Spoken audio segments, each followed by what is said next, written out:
Então, agora o que a gente tem é um sistema contínuo e eu quero saber o seguinte: qual foi a energia necessária para eu trazer este elemento de carga, que eu vou chamar de dq, já não são mais discretas, são contínuas, lá do infinito até essa posição. Eu quero me aproveitar dessa expressão aqui. Se eu entendo aquilo, a energia necessária para trazer esse elemento de carga nessa posição é igual a metade, 1/2 do produto deste elemento de carga vezes o potencial naquele ponto. Então vou chamar isso de dW, de um trabalho, né? Como sendo 1/2 de dq vezes o potencial naquele ponto. Tá? R é a potencial onde está o elemento de dq. Agora, se eu tenho uma distribuição contínua, a distribuição ela é representada por uma densidade de cargas ρ de R, de R', né? Vou colocar R' aqui. Então, eu tenho aqui um ρ de R'. Então, o dq que aparece aqui, ele é igual a ρ de R' vezes o dV'.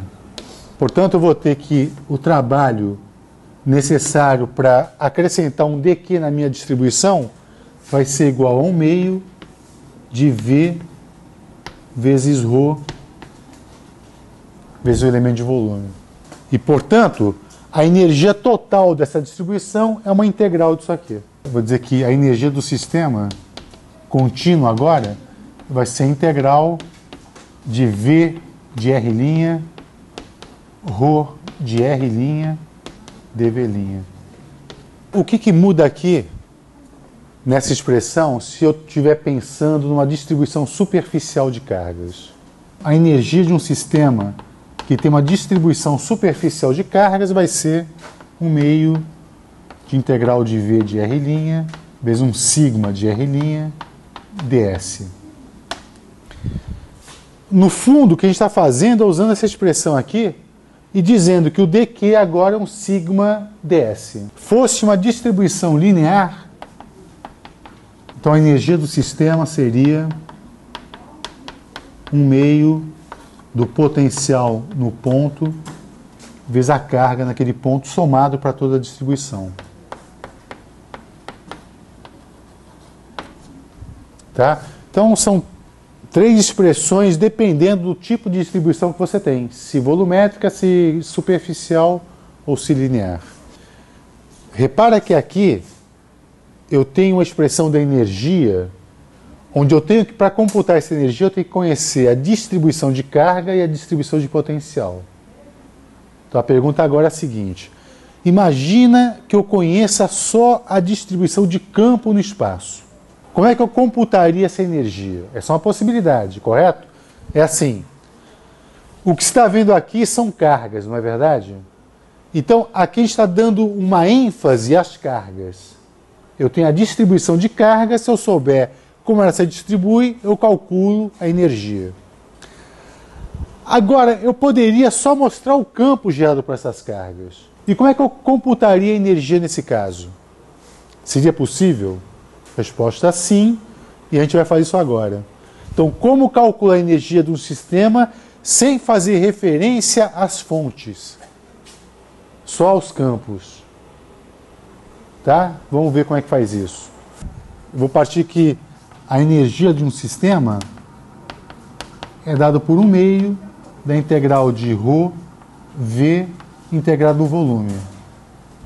Só que eu quero me livrar do ρ. Eu quero que apareçam campos. Potencial, tudo bem, né? Porque é uma forma de calcular campo. Mas eu não quero o ρ. O que eu faço? Como é que eu me livro dele? Lei de Gauss. Então, a lei de Gauss é a seguinte: a divergência do campo elétrico é igual a ρ sobre ε0. Portanto, eu vou poder substituir o ρ que aparece ali por ε0 vezes a divergência de E. Então tá bom, vou fazer isso aqui. O ε0 eu posso fatorar, não? E aqui vai ficar divergência do campo elétrico vezes V integrado no volume. Não tem mais cargas aqui, só tem campos.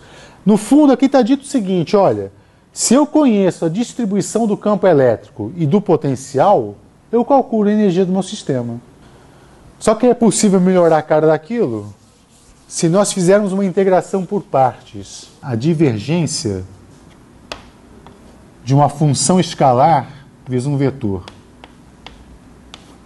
Isso é igual a função escalar vezes a divergência do vetor mais o vetor escalar o gradiente de V. Isso é uma identidade vetorial, a gente provou essa identidade vetorial. Então eu vou fazer assim, eu vou substituir essa quantidade que aparece aqui, ó, por essas duas aqui. Então vou ter que a energia do sistema vai ser igual a ε0 sobre 2. Tem dois termos agora, não? Então vou explicitar os dois termos. São duas integrais de volume. Uma é essa aqui, uma integral no volume da divergência de VE, dV. Mais esse termo de cá, né? Eu tenho que passar para o lado de lá, que vai aparecer então menos uma integral de volume de E escalar grade V integrado no volume. Isso aqui, menos o gradiente do potencial, é o campo. Então isso aqui é uma integral de E quadrado dV. Então eu tenho dois termos. Um é o seguinte, a energia do meu sistema é igual, o primeiro termo eu vou escrever assim, ε0 sobre 2, a integral de E quadrado dV sobre um volume. Daqui a pouco a gente vê que volume é esse aqui. Este termo aqui, eu posso transformá-lo numa integral de superfície, usando o teorema de Gauss. Isso aqui não é uma integral num volume da divergência de um vetor? Então isso aqui é igual ao fluxo desse vetor na superfície S. Tá? Então, mais o outro termo é ε0 sobre 2, integral do fluxo de VE, que é um vetor escalar ds. Você pode achar ruim essa troca, né? Antes nós tínhamos uma única integral de volume, que envolvia a distribuição de cargas. Agora eu tenho duas integrais, uma de volume e uma de superfície. Aliás, que volume é esse e que superfície é essa? Porque como eu não faço mais referência às cargas, isso aqui não é o volume da minha distribuição de cargas. É outra coisa. Aqui é o seguinte, então. Imagina que a minha fonte esteja aqui. Não importa, tá? Construa um volume. Está aqui o volume. Qualquer que seja ele, não precisa ser esférico não, claro, né? Então está aqui um volume.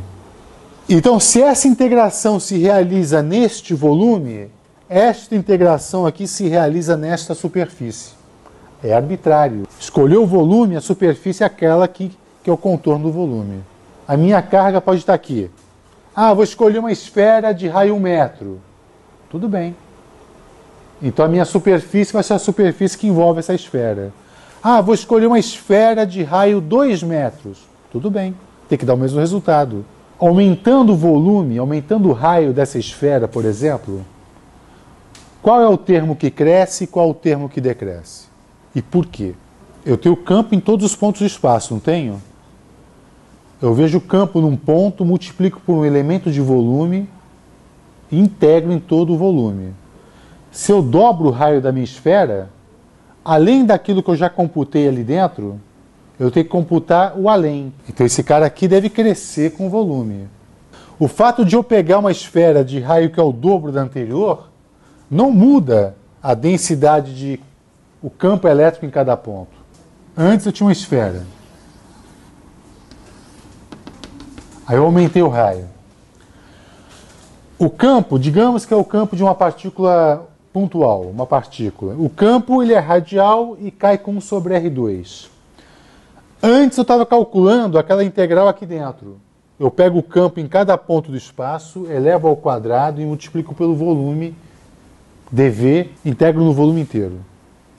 Se eu aumento o raio, além desse cálculo, eu tenho um cálculo adicional.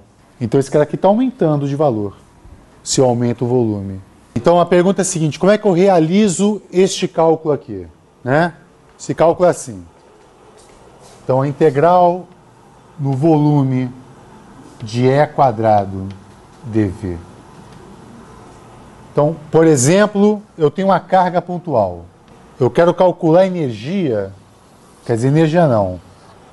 Esta contribuição para a energia neste volume aqui. Este campo é o campo em cada ponto. Ele é assim, o E, ele é 1 sobre 4π epsilon 0, Q sobre R2, radial. Você vai elevá-lo ao quadrado. Então, E escalar E, que é o E quadrado,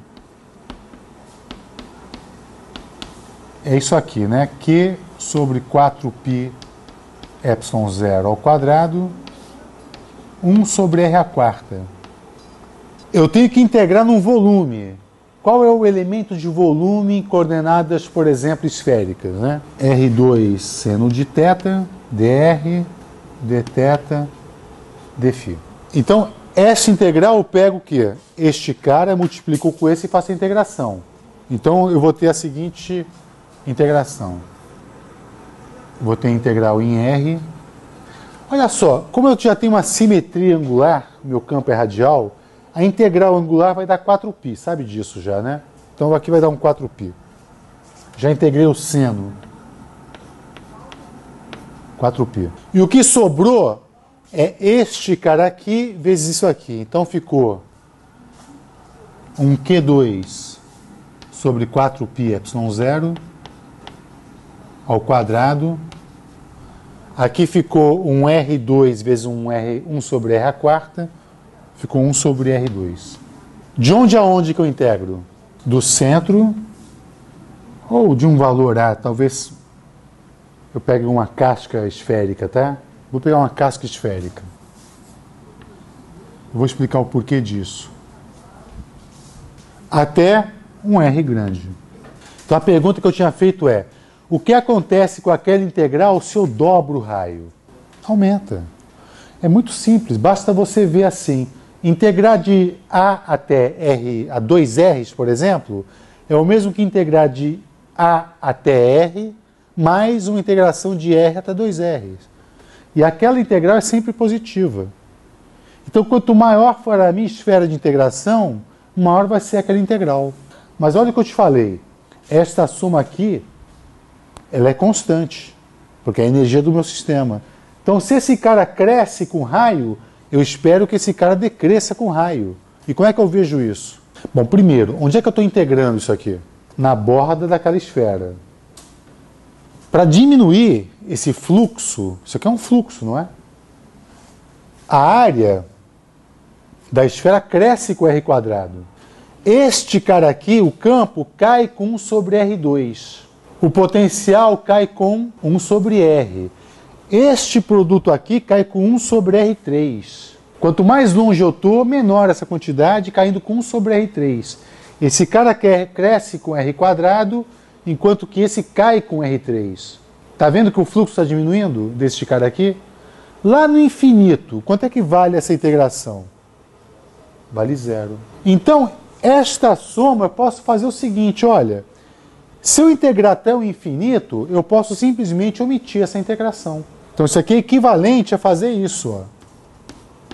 Dizer que a energia do meu sistema ela é igual a epsilon 0 sobre 2, integral até o infinito, eu pego todo o volume, né, de E quadrado dV. Eu elimino o termo de superfície, tomando os meus limites de integração como todo o espaço. Ao invés de colocar infinito aqui, eu vou colocar todo o espaço. Então, essa expressão é simples e bacana e elegante, né? A energia de um sistema de cargas, por mais complexo que ela seja, se eu conheço o campo, Basta integrar E² em todo o espaço que eu vou ter energia do meu sistema.